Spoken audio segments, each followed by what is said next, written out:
Ya, jadi, Betul, abis ini ada yang modalin Pak Devi.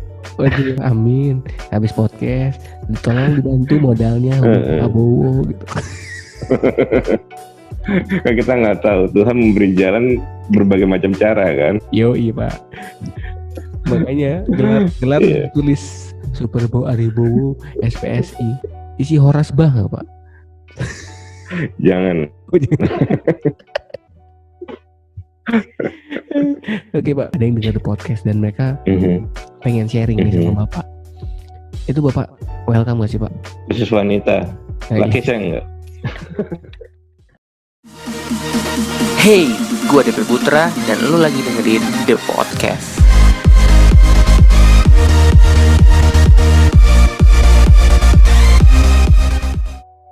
Hello The Podcaster, welcome back to The Podcast episode hari ini. Dan guys, untuk hari ini The Podcast gue gak tahu apakah bisa ngobrol serius atau enggak.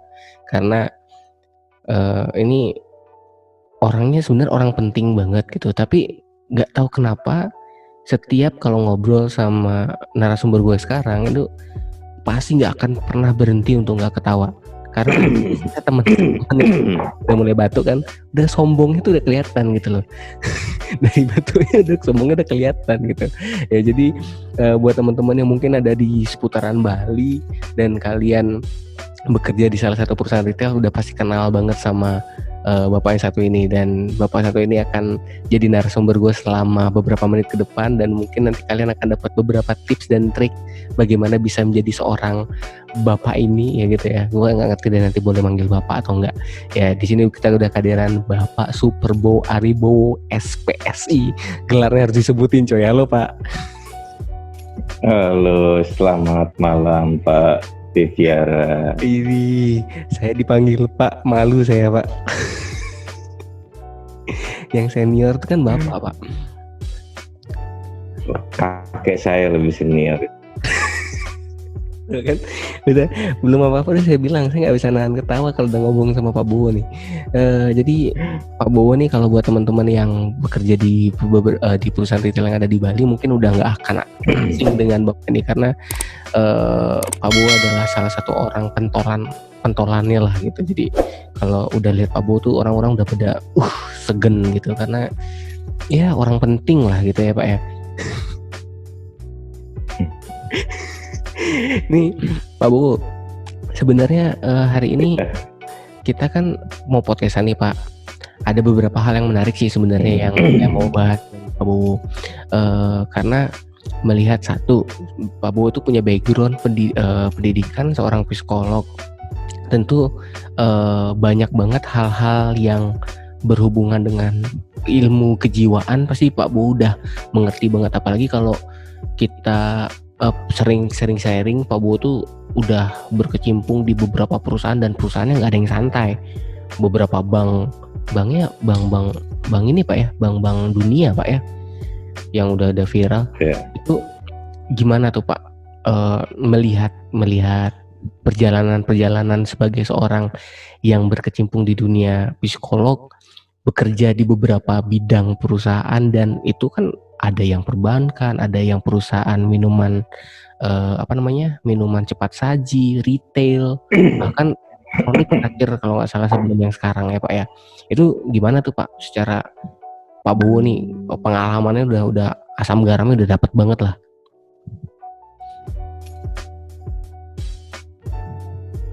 Oke, terima kasih banyak Pak Deviara. Pak Devi ya.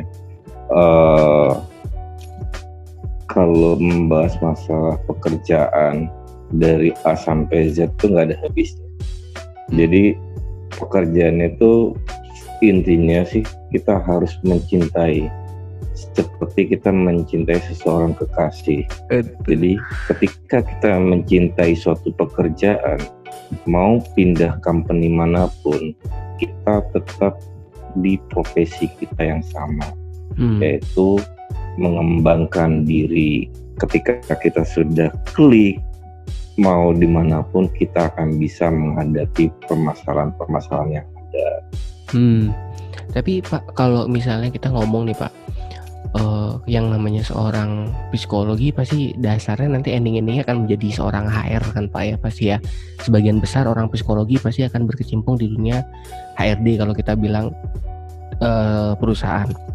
Nah, Bapak kan berkecimpung di bidang HRD itu berarti udah lama Pak. Bagaimana Bapak bisa apa ya namanya? Ya, setiap perusahaan seperti Bapak bilang tadi harus dicintai dan setiap perusahaan punya karakteristiknya tuh Pak.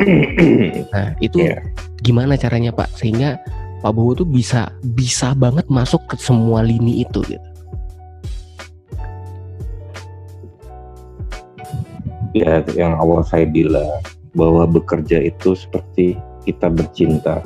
Ketika kita cinta profesi kita, dimanapun kita akan bisa masuk. Jadi dimana bumi dipijak, disitulah yang dijunjung. Nah, tidak semuanya seorang psikolog yang belajar psikolog itu harus jadi HR, enggak juga. Karena psikolog itu kita ilmu umum, ilmu yang mempelajari karakter masyarakat, makhluk hidup, manusia yang unik. Jadi buat tidak harus terpaku dia industri harus masuk ke perusahaan enggak juga. Jadi itu tadi mereka tahu, pertama mereka harus belajar karakteristik jiwanya dulu, wataknya. Nah, ketika mereka sudah memahami jati dirinya, mau dimanapun, mau di company manapun, dia akan bisa melihat situasi.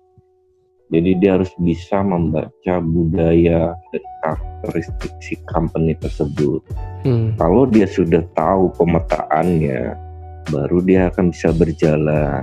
Kalau pemetaan dan karakteristiknya dia tidak mengetahui, mau psikolog apapun, mau S2, S3 ya sama mawon, berantem juga. Nah, ini nih menarik Pak. Tadi Pak Bowo bilang seorang psikolog itu sebenarnya mereka ini kan sebenarnya sebuah ilmu ya Pak ya, psikologis atau ilmu jiwa. Itu adalah sebuah ilmu. Dan apakah semua psikolog bisa menerapkan ilmu ini? Apalagi kalau mereka kan mempelajari ilmunya gitu loh Pak. Apakah semua psikolog bisa menerapkan ilmunya? Sebelum kita masuk ke materi utama kita Pak. Apakah semua psikolog bisa menerapkan atau mengimplementasikan ilmunya? Ilmu yang mereka pelajari khususnya di bidang psikologi. Seharusnya wajib bisa, terutama untuk dirinya sendiri. Itu kalau itu tadi yang saya bilang, kalau untuk diri sendirinya dia udah nggak bisa, buat hubungan eksternalnya pun saya yakin nggak bisa. Jadi penerapan awal itu di dalam diri sendiri, karena itu tadi psikolog itu umum, dia belajar general tentang kehidupan sosial di masyarakat, kejiwaannya lah yang perlu digali. Manusia tanpa ada jiwa, dia tidak akan pernah bisa hidup. Nah, dari situlah dia harus mengetahui jiwanya. Jadi gimana caranya? Pertama dia harus hidup sehat, tidak berlebihan segala macam. Dia harus mengenal dulu. Itu tadi maka pepatah bilang, tak kenal maka tak sayang. Kalau dia sudah tidak mengenal dirinya, mau mengenal orang lain pun agak susah. Dia tidak akan pernah bisa, karena membuka diri itulah yang utama untuk bisa diterima di khalayak banyak. Kurang lebih seperti itu. Menarik Pak. Karena ya kalau contoh nih Pak, ada orang yang berkecimpung di dunia informatika. Ilmunya bisa dipelajari Pak. Tetapi tidak semua orang bisa mempelajari informatika. Dan mereka terkadang menyerah di tengah jalan karena apa? Ini nggak sesuai dengan nggak sesuai dengan apa yang ada di diri mereka. Berarti kalau tadi Pak Bowo bilang seorang psikolog, orang yang belajar tentang ilmu jiwa harusnya bisa. Berarti ini bisa dikatakan jam terbang Pak. Bisa ya Pak ya? Semakin tinggi jam terbangnya, semakin tinggi dia mengenal karakteristik orang, mengenal dirinya sendiri, maka dia akan bisa mengimplementasikan khususnya dalam pekerjaan dan kehidupannya sehari-hari ya Pak ya. Nah, yang menarik dari seorang Pak Bowo nih, saya udah sering nih sharing sama Pak Bowo. Pak Bowo adalah orang yang begitu bisa apa ya? Kalau istilah milenial tuh santuy gitu loh. Santuynya tuh lu lagi diomelin nih, Bro. Lu gini bla bla bla bla bla. Dan Pak Bowo secara refleks ngirimin bercandaan. Entah itu gambar bayi, atau orang diketawain, hahaha. Nah, itu Pak, itu kejiwaan yang model gimana tuh, Pak? Itu agak sulit ya. Jadi Pak Bowo harus bisa mengenali dirinya sendiri, Pak. Ya, makanya saya bilang tadi, ketika kita sudah mengenal diri kita, siapa karakter kita dan kemampuan kita seperti apa, dan ketika kita sudah bisa melihat pemetaan lingkungan yang ada, baik itu atasan, bawahan, jadi kita tahu porsinya. Ketika kita ada pressure atau tekanan apapun, kita selalu melihat di akar permasalahannya dulu. Oke. Biasa kalau atasannya itu memang harus pressure kencang, tekanan harus ada. Nah, kita yang sebagai bawahan harus berpikir lebih jernih, harus melihat itu dari semua sisi. Jadi ketika dia berbicara, ya kita harus ambil sikap. Sikapnya bukan berarti kita mau berutuh, enggak. Kita harus berpikir apa nih message yang mau disampaikan sama atasan, apa yang harus saya jalankan. Nah, ketika itu semua sudah berjalan baik, ya kalau kita tegang terus ya tidak bagus ya. Sekali-sekali boleh kita kasih gambar-gambar lucu biar kondisi lebih rileks kembali. Seperti itu, Pak. Nah, tapi ini menarik, Pak, karena apa? Yang namanya pressure, Pak, di mana-mana nih, Pak. Ketika kita sudah diberikan pressure, itu secara nggak langsung kan alam bawah sadar kita akan merasa bahwa wah ini saya terancam karena posisinya terancam, otomatis saya harus melakukan pembelaan. Kan sebagian besar orang seperti itu, Pak. Nah kalau dari sisi psikologis gimana, Pak, sehingga bisa calm gitu loh, Pak? Tadi setiap ego, manusia itu mempunyai ego dan karakteristik yang berbeda-beda, wataknya pun berbeda-beda. Nah, ketika itu tadi yang saya bilang, ketika dia masuk dunia bekerja, dia harus sudah mempersiapkan diri bahwa satu, dia kerja sama orang lain. Otomatis kalau sudah kerja sama orang lain, berarti ada instruksi, ada perintah, ada tekanan, orang itu harus sudah siap.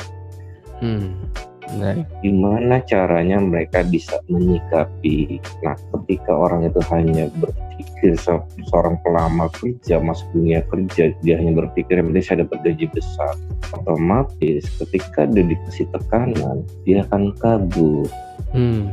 Karena mereka merasa tidak sesuai dengan ekspektasinya. Saya orang berada. Iya.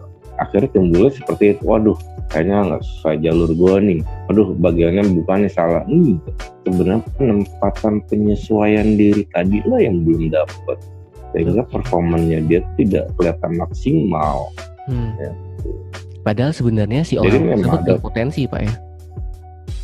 Berpotensi itu tadi. Karena egonya terlalu tinggi sehingga penyesuaian dirinya sama lingkungan kerjanya kurang dan itu tidak mendukung. Akhirnya itu tadi penolakannya tinggi, akhirnya mereka resign. Itu kalau nggak resign mereka ribut karena mereka tidak menyadari dari awal bahwa saya pekerja, saya seorang pegawai, otomatis saya akan terima instruksi, saya akan terima tekanan, saya akan terima bla bla bla bla. Itu memang harus dipikirkan seorang pekerja. Gitu. Buat saya pressure itu jadi tidak hanya di dunia pekerja, pengangguran itu banyak tekanan juga kan. Gimana caranya dia harus bangun siang, kalau bangun pagi nanti bengong-bengong, begitu bangun siang, betul nggak Pak Dewi? Aduh, ribet nih. Ya, berarti kalau pengangguran bangun siang gitu, Pak, ya, biar bangun pagi nggak ribet, nggak bengong. Iya. Mau makan apa gitu, kalau makan siang apel, makan pagi sama makan siang. Tekanannya selalu ada. Semua orang yang sudah menghirup udara segar, yang diberi nafas, pasti ada tekanan. Dia bisa menyelesaikan satu tekanan, bukan berarti tidak ada tekanan lagi, akan ada tekanan lagi. Makanya ada pepatah bilang, semakin kamu ditekan, semakin tinggi, semakin kuatlah kamu. Kalau semakin kamu ditekan, semakin kamu lemah, buru-burulah kamu meninggalkan dunia. Biar tidak ada tekanan lagi. Betul. Karena kalau udah mati nggak ada yang namanya tekanan lagi, Pak ya. Nggak ada. Betul. Nah, mereka yang malah yang mati yang nekan di bawah-bawah. Nah Pak, ini kan kalau kita ngomong tadi, panjang nih, udah ya berarti kalau yang namanya kita sebagai seorang pekerja ya memang basicnya harus bisa menyesuaikan dengan ego, dan kita harus memahami bahwa kita bekerja untuk orang, otomatis kita harus menerima instruksi dari Pak ya. Nah, yang menarik dari Pak Bowo ini adalah, Pak, Bapak kan kerja sama orang-orang hebat dengan posisi Bapak sekarang nih Pak. Bapak kerja dengan atasan, level-level di atas lah, di atas atasan. Nah, kok Bapak tuh bisa ngobrolnya santuy gitu Pak? Dan mereka sendiri, ya saya sih nggak tahu ya, seolah-olah merespon itu dengan positif Pak gitu loh Pak. Itu ilmunya gimana Pak? Maksudnya contoh dikasih bercandaan, mereka ngerespon bercanda. Biasanya kan kalau orang lagi marah, direspon bercanda, dia marah, gue lagi marah nih, lu jangan macam-macam kan gitu. Ini Bapak ngeresponnya bercanda, dipecat ya. ini kan menarik Pak gitu loh Pak. Siapa tahu ada teman-teman yang sekarang lagi memang dalam kondisi, wah gue nih diomelin terus nih sama atasan. Mereka sendiri nggak tahu sebenarnya hal tersebut itu bisa diatasin gitu loh Pak. Itu tadi kita harus belajar banyak untuk mengenal satu tugas dan tanggung jawab yang diberikan atasan. Itu poinnya. Kita tahu dulu fact-nya, kita ngerti itu. Mereka para atasan memberikan tugas itu sesuai dengan tanggung jawab yang diberikan berdasarkan KPI kita semua. Nah, ketika sesuatu itu tidak mencapai target, kita harus ada reason yang jelas. Tidak hanya bicara, tapi kita membuktikan dengan fakta, bekerja dengan sungguh-sungguh, dan kita memberikan gambaran bahwa problemnya seperti ini. Nah, ketika atasan menekan pun, dia menyadari bahwa problemnya ini loh, kita sama-sama tahu. Kalau udah tahu, ayo kita cari solusinya. Bukan berarti ketika atasan meminta tanggung jawab kita, terus kita lepas tangan, itu akan lebih berbahaya. Dia pasti lebih marah.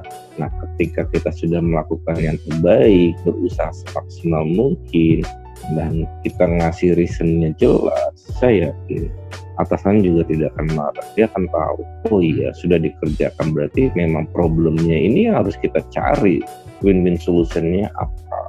Tapi kalau kita banyak excuse, terus tidak ada progress, ya wajar lah dimarahin langsung dipecat, itu hal yang lumrah dalam dunia kerja.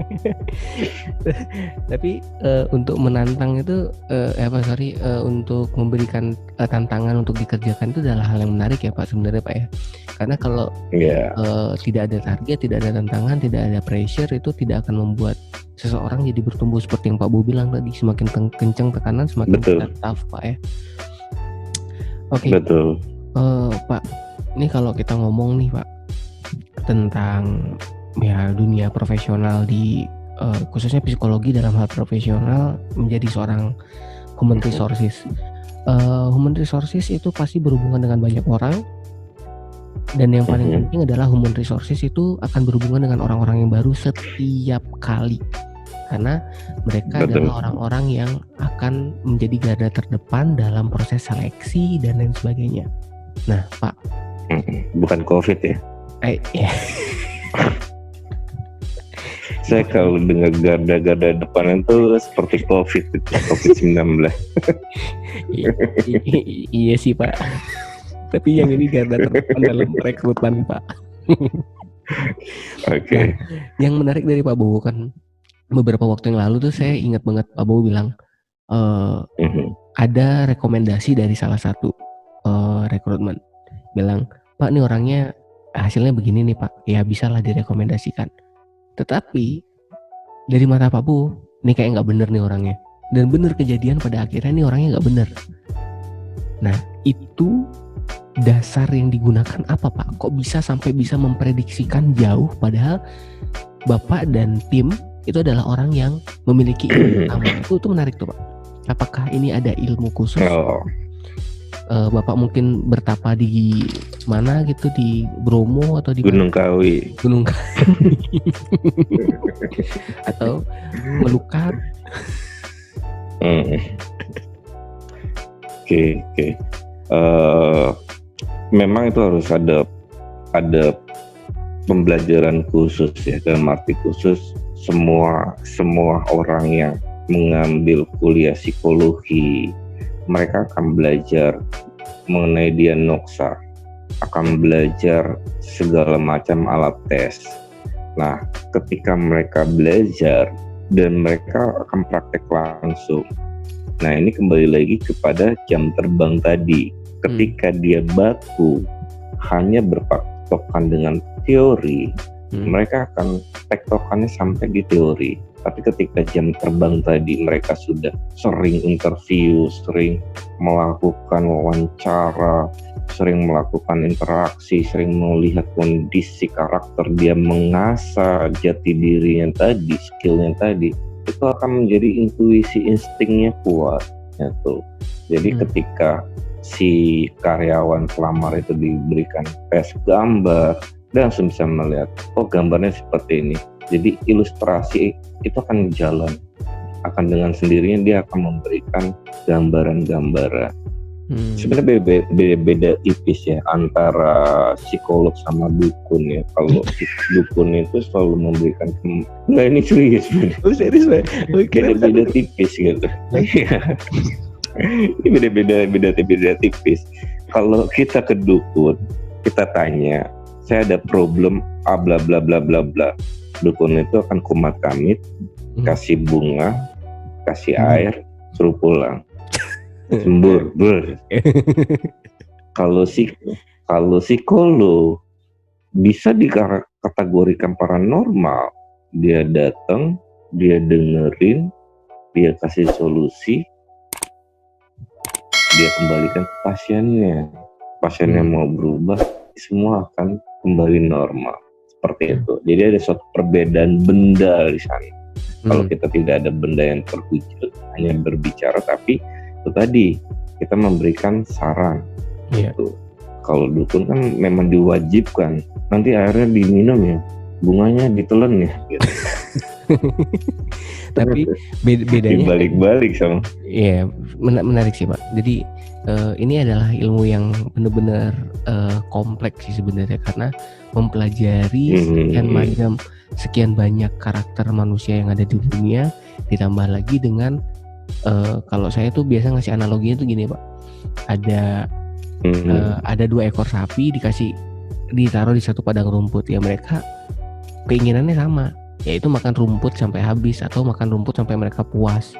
Nah, tapi kalau kita taruh 10 ekor sapi di satu padang, mereka pasti pemikiran sama. Tapi kalau kita taruh 2 orang aja di dalam satu padang rumput, satu berpikiran untuk, oh ini saya bisa jadikan bisnis. Yang satu bisa bilang, oh ini rumputnya saya bisa pakai beternak sapi. Nah itu jadi menarik sih ilmu kejiwaan, karena mempelajari setiap karakter orang, dan setiap orang itu memiliki karakter yang berbeda-beda. Dan Pak Bu kalau udah kerja di bidang ini udah berapa lama jadi Pak durasinya Pak, sampai akhirnya bisa memahami benar-benar ini Pak? Berapa lama ya? Kalau saya dari 2000 sejak lahir nggak juga sih. Kalau sejak lahir nanti bingung. Sejak kejadian sidang di auditorium kali Pak.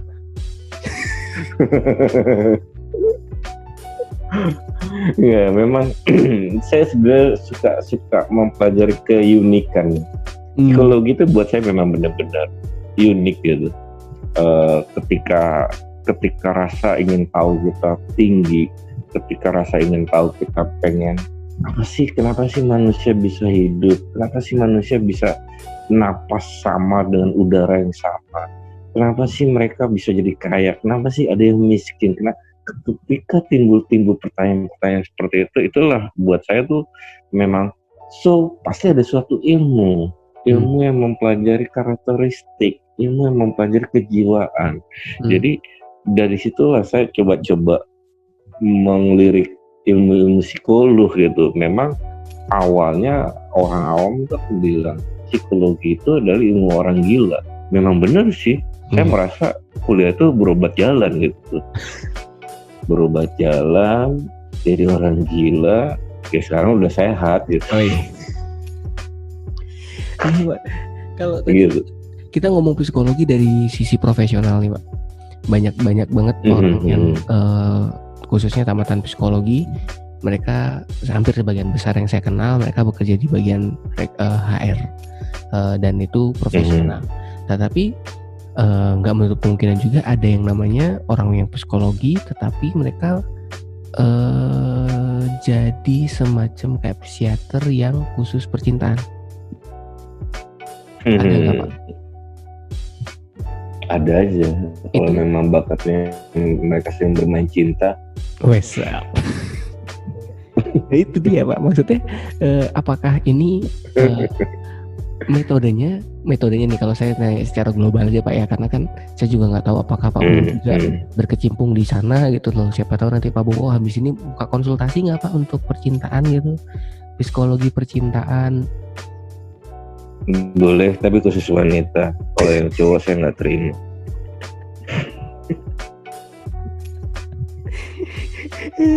Nah itu, berarti ada kemungkinan di situ Pak ya. Tapi apakah? Ya itu tadi.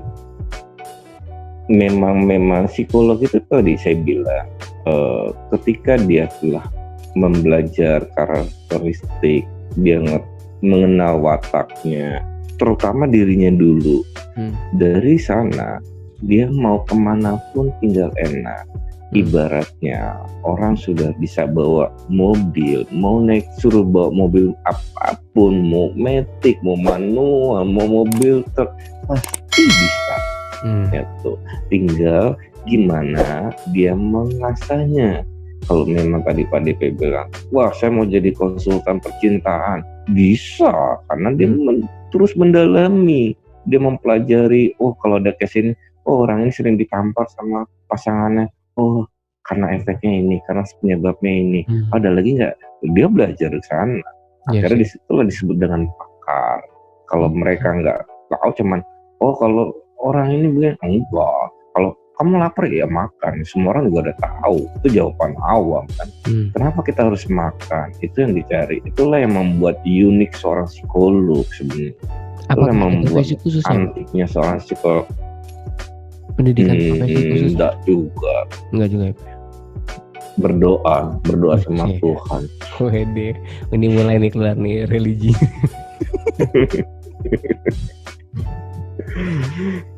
Dan sebenarnya itu ya tadi aku bilang.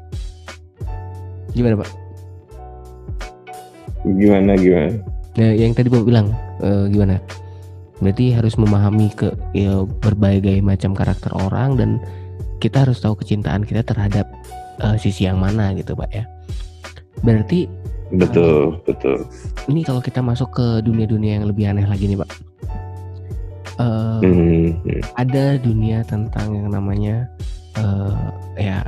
contoh seperti baca tarot, baca garis tangan, ilusionis, dan kalau kita berkaca pada beberapa public figure yang ada, yang saya ketahui memiliki background pendidikan psikologi bahkan sampai doktor, dia dulunya adalah seorang pesulap.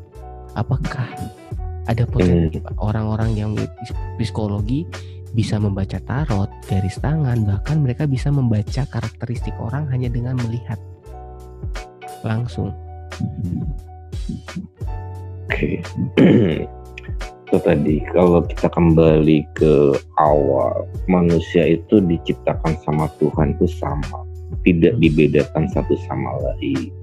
Yang membedakan adalah bakatnya. Yes. Mau dia dokter pun, kalau dia tidak belajar dan tidak mendalami, dia tidak akan tahu. Ada juga orang tanpa belajar, tapi dia bisa mengetahui. Itu disebut dengan anugerah. Nah, kita sebagai orang awam atau seseorang yang mau seorang profesi, mau tidak mau harus menggeluti ilmu tersebut, mempelajari supaya kita tahu dari ujung sampai akhirnya. Orang kalau hanya tahu kulitnya saja dan tidak tahu dalamannya, otomatis dia akan nawang-nawang. Gitu. Jadi semua itu tidak tepat. Makanya yang kalau kita sering lihat dia baca tarot, garis tangan, memang orang itu benar-benar mempelajari, walaupun hasilnya tidak signifikan 100% benar, tapi menjurus ke sana bahwa yang diberikan itu adalah garisan besar, bukannya takdir nyata. Karena berbeda lagi, banyakkan orang di dunia ini atau di Indonesia lah, kita khusus karena saya tinggal di Indonesia, belum luar negeri juga ya. Kemarin katanya Australia, jadi Pak. ketika mereka ya kangurunya udah nggak ada lagi kan, COVID semua di sana. Gimana, Pak? Jadi ketika mereka ke Alinuzum, kalau garis tangan segala macam, sebenarnya mereka hanya diberikan just info, bukan berarti mutlak. Salahnya orang Indonesia mempercayai, dia orang terkenal loh, pasti benar loh. Dia telah melupai bahwa di balik itu ada Tuhan. Semua yang menentukan hidup kita adalah Tuhan. Manusia hanya bisa berusaha dan berdoa. Itu kembali lagi, orang bilang dia ditakdirin Tuhan tidak punya gini. Buat saya bullshit, bohong.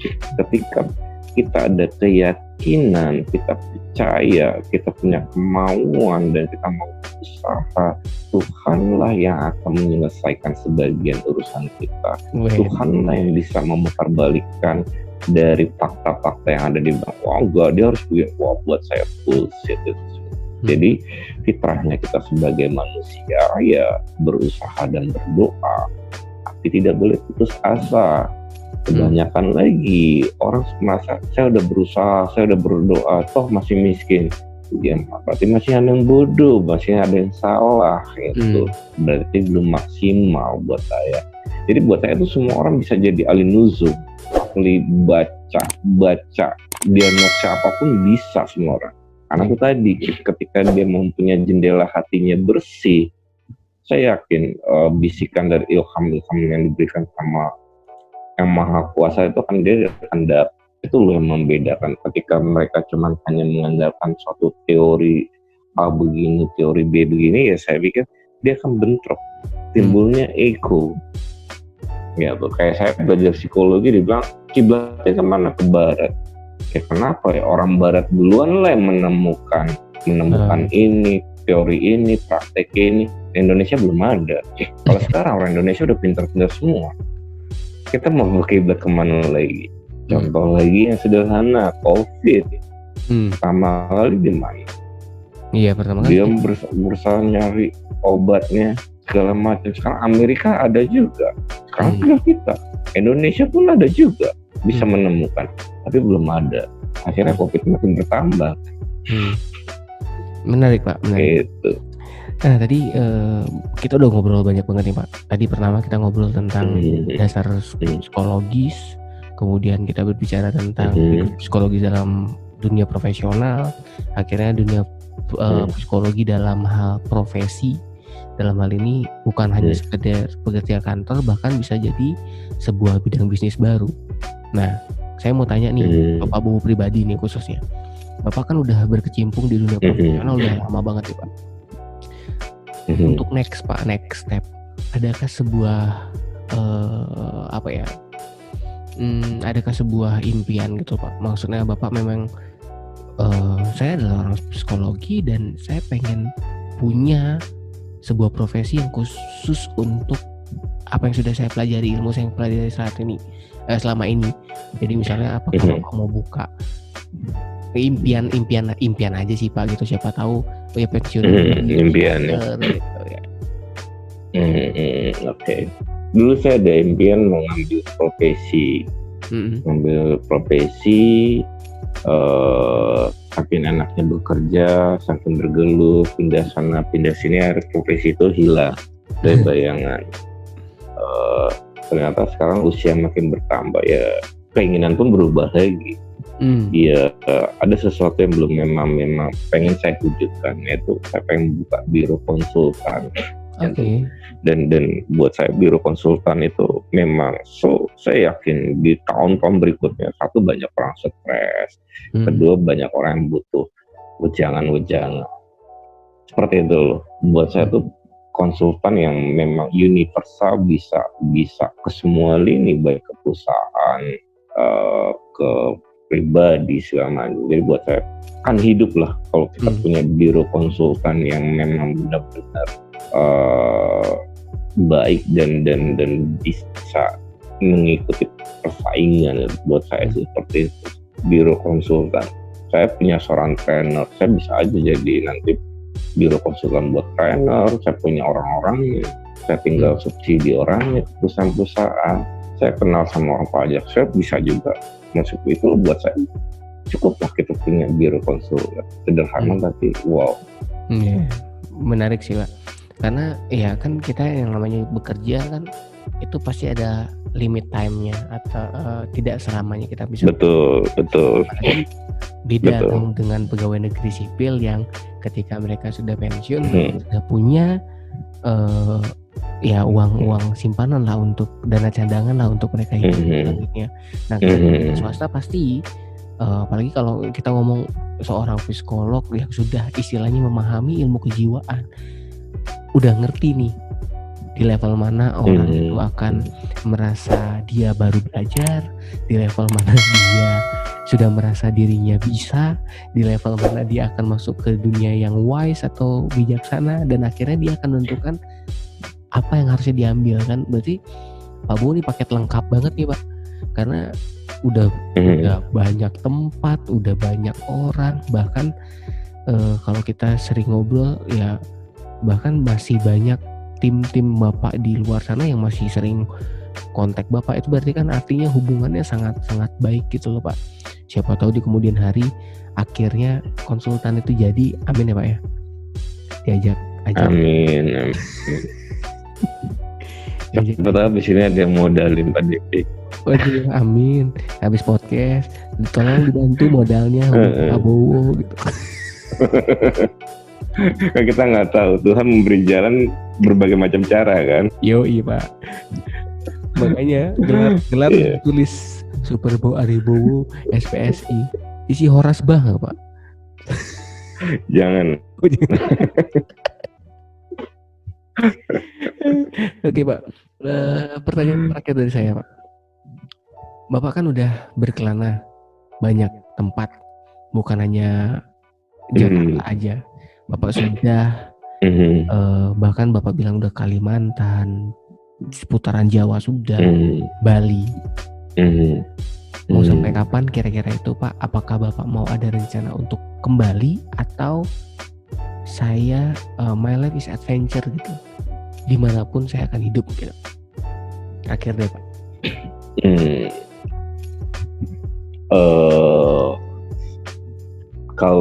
Kalau niat seperti itu ya, saya udah beberapa tempat gitu, mempelajari karakternya, budayanya. Memang buat saya Bali sangat unik banget, dan buat saya bener kata orang-orang ya, Bali itu surga dunia.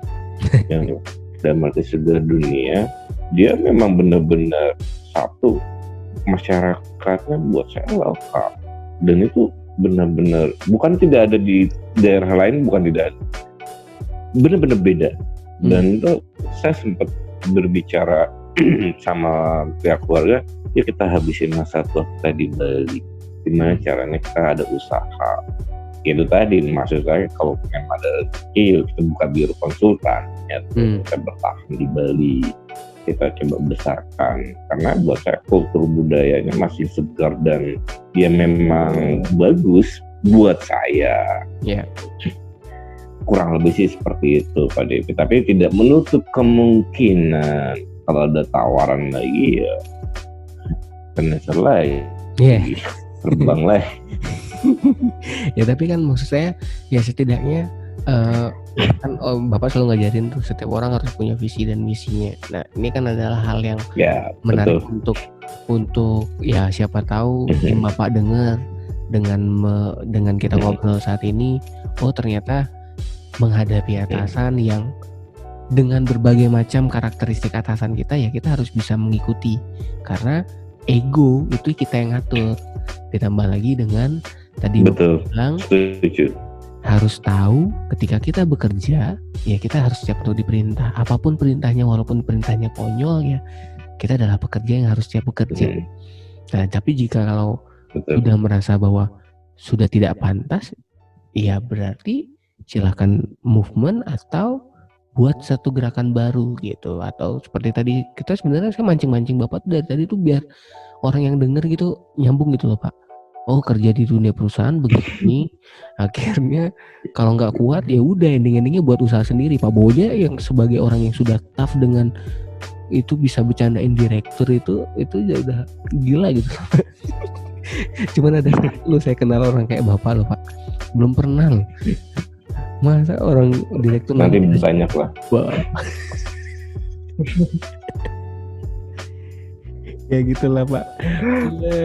Mungkin ada closing statement kali Pak dari Pak Bobo Pak. Mungkin untuk khususnya ya sekarang kita kan ada banyak tamatan baru dari psikolog, para pekerja baru, dan mungkin para pekerja yang sekarang sedang jenuh dalam pekerjaannya.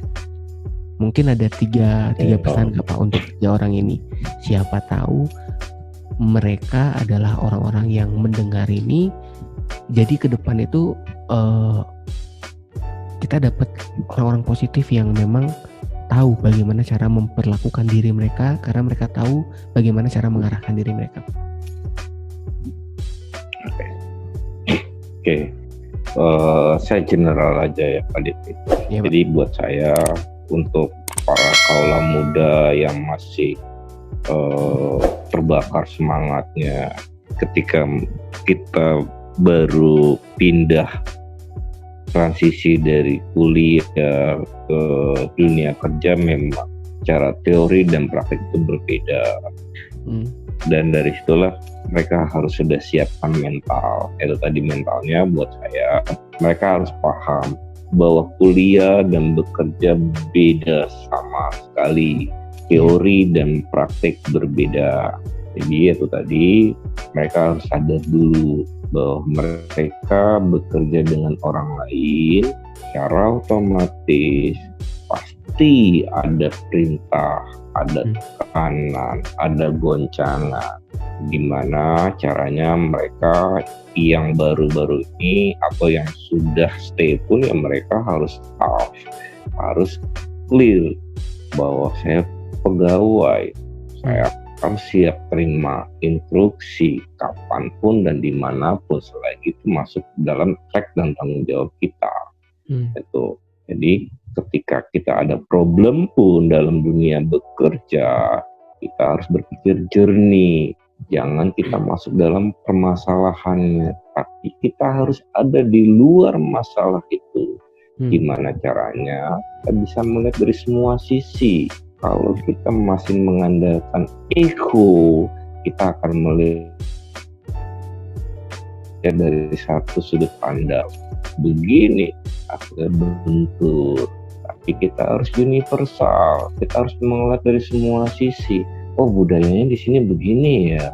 Oh tempat aku yang lama begini ya. Oh tempat kawan aku begini ya. Dari situlah kita coba merangkum gimana racikan yang bagus kita bisa menerapkan implementasi yang baru atau warna-warna yang baru. Jadi itulah yang disebut dengan inovasi. Kita tidak perlu sama dan jiplak. dan kita tidak perlu harus mempertahankan dari sudut pandang ego kita. Jadi gimana caranya kita bisa masuk ke semua lini tadi. Jadi kalau kita sudah mengenal, sudah memahami, kita udah enak, seperti kita mau masuk rumah sendiri. Oh, kakak saya seperti ini, oh bapak saya seperti ini, oh adik saya seperti ini. Jadi satu kantor itu seperti keluarga. Bukan berarti kita tidak punya ketegasan. Memang seperti itu. Memang kita harus netral. Kita tidak bisa memihak satu sama lain. Itulah manfaatnya adanya HR dalam dunia kerja. Dia sebagai jembatan untuk mengayomi karyawannya dan memberikan message manajemen masuk ke semua lini. Apabila dia tidak bisa menjadi jembatan, ya message manajemen itu kan rusak. Itu dan biasanya pun yang merusak ya karyawan tersebut.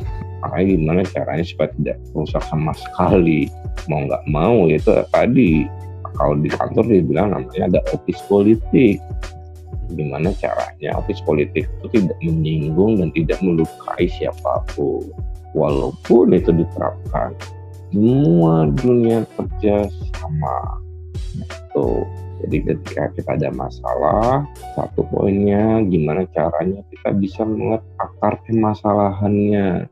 Ketika kita sudah tahu akar permasalahannya, kedua gimana caranya kita bisa menyesuaikan diri kita. Ketika sudah bisa menyesuaikan, gimana caranya kita bisa mengekspresikan performa kita ke mereka semua. Saya pikir itu. Ya keempat ya buat saya kerja seperti bercinta. Kalau kita sudah mencintai skill kita, kalau kita sudah mencintai profesi kita, apapun rintangannya itu tidak akan pernah berasa. Tapi kalau kita sudah tidak mencintai profesi kita, disuruh dikit aja udah pingsan besok. Tapi kalau kita sudah mencintai profesi, kita tidak akan pernah lelah. Seperti kita mencintai orang yang terdekat kita, mau marah kayak apapun tetap kita sayang. Benar nggak Pak DP? Iya. Itulah kiat-kiat level 4 lah. Itu dia yang bikin namanya Pak Bowo ini adalah sesuatu yang beda gitu loh. Di kala orang lagi pada panas-panas marah, bisa menyejukkan. Nah, tuh tadi kalian dengar sendiri bagaimana endingnya itu loh, halus banget. Dan kalimat saktinya Pak Bowo itu kalau kalian bekerja itu seperti bercinta, itu tuh selalu keluar tuh dimanapun. Dan ya mungkin teman-teman kalau pengen tahu Pak, misalnya seandainya nih Pak ada yang dengar podcast dan mereka pengen sharing nih sama Bapak, itu Bapak welcome gak sih Pak? Khusus wanita, laki saya enggak. Saya welcome aja. Saya is okay gitu, namanya kita berbagi ilmu, berbagi saran. Jadi buat saya walaupun saya sudah tua, bukan berarti ya semua saya anggap saudara, semua saya anggap teman, semua saya anggap gimana caranya kita maju sama-sama. Poinnya sih dari saya itu. Jadi kapanpun mau sharing, mau apa ya saya juga tidak ada masalah. Selagi saya bisa jawab ya saya akan jawab. Kalau saya nggak bisa jawab ya saya akan cari jawabannya. Ya, nah teman-teman bisa. Nah tadi Pak Bowo udah bilang nih, siapa tahu ada yang tertarik, siapa tahu nih salah satu jalan gitu Pak, konsultannya udah mulai dibuka pelan-pelan gitu kan. Dan kalau kalian mulai amin konsul sama Pak Bowo ini sangat welcome banget. Nanti kalian tinggal cari aja deh Pak Bowo lewat email atau gimana Pak? Kalau misalnya ada yang mau ini Pak sharing Pak, biar resmi kali Pak. Lewat email boleh, lewat WhatsApp boleh. Weh, bener nih lewat WhatsApp boleh nih Pak. Boleh. Ya udah, berarti nanti boleh dipublis Pak kontaknya Pak. Boleh. Ya, email juga boleh. Oke, nanti buat teman-teman yang pengen sharing sama Pak Bowo, Pak saya punya permasalahan ke tempat bekerja seperti ini, atau Pak saya sedang mengalami, ya kalau kalau kami itu sering sharingnya karena ketika door of luck, jadi kita udah nggak tahu mau ngapain, ketika ketemu Pak Bowo ya Pak Bowo udah, walaupun Pak Bowo sendiri sedang under pressure, Pak Bowo bisa memberikan solusi. Dan siapa tahu buat teman-teman di luar sana yang pengen banget dapat masukan, anjuran, dan mungkin membuat kalian jadi termotivasi lagi untuk kerja lebih baik lagi, nggak ada salahnya untuk kontak Pak Bowo. Nanti kontaknya ada di bagian bawah gue tulis, silakan teman-teman bisa lihat. Dan thank you banget Pak Bowo untuk sharing-sharingnya. Siapa tahu ini jadi inspirasi untuk teman-teman yang lagi ya udah lagi kuliah, mereka harus tahu ngapain di dunia kerja. Teman-teman yang bekerja kerja tahu bagaimana cara mereka harus bekerja. Kemudian teman-teman yang sedang bekerja tahu bagaimana cara mengikuti alur pekerja, karena tadi udah banyak banget Pak Bowo sharing. Dan yang pasti jangan sampai hal-hal yang sebenarnya kita bisa kontrol itu merusak apa yang sudah pernah kita susun sebelumnya.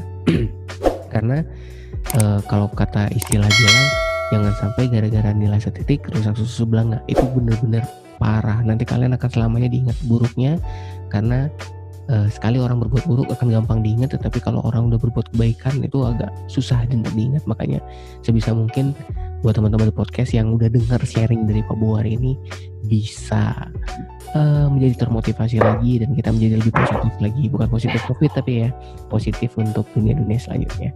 Oke, thank you banget buat teman-teman yang sudah dengerin the podcast. Thank you Pak Bowo. Buat teman-teman semua, thank you Pak DP.